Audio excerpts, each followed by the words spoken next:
Hello and welcome to What the F*** Just Happened Today, your essential guide to the daily shock and awe in national politics. I'm Joe Amditis. Let's get to it. It's Wednesday, June 28th, 2023. Welcome to day 890. Roughly 87 million people in 17 states, representing nearly a third of the American population, are at risk for poor air quality as smoke from the Canadian wildfires continues to spread. Chicago, Detroit, Indianapolis, Milwaukee, Minneapolis, and Pittsburgh were among the cities with the worst air quality in the world, leading the EPA to warn everyone should stay indoors as the air quality indices fell into the very unhealthy category. The smoke is the result of one of Canada's worst wildfire seasons in decades, with more than 19 million acres of land already burned just this year. There were nearly 500 active wildfires burning in Canada as of this morning, with more than 250 burning out of control.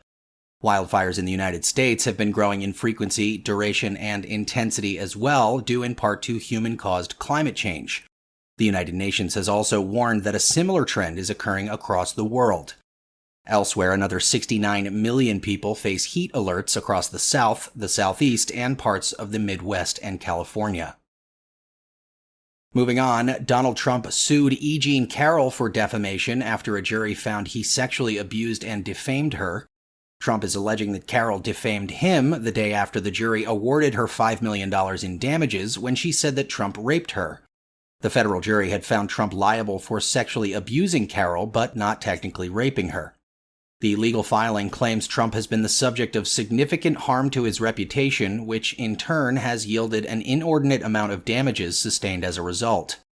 Trump wants Carroll to pay him unspecified compensatory and punitive damages and to retract multiple statements.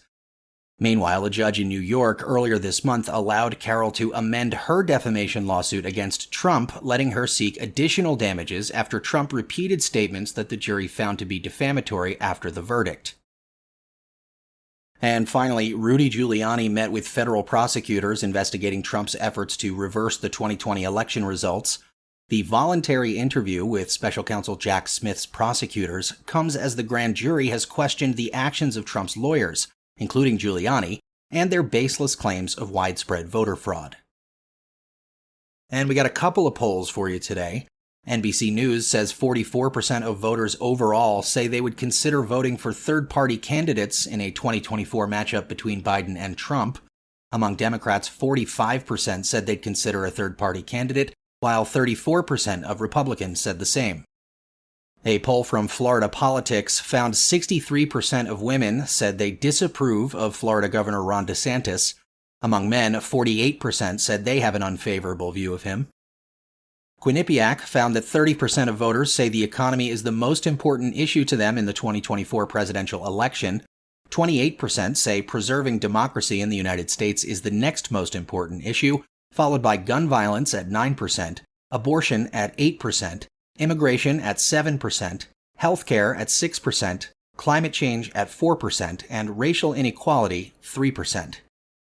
And Pew Research Center found 60% of Americans say gun violence is a very big problem in the country.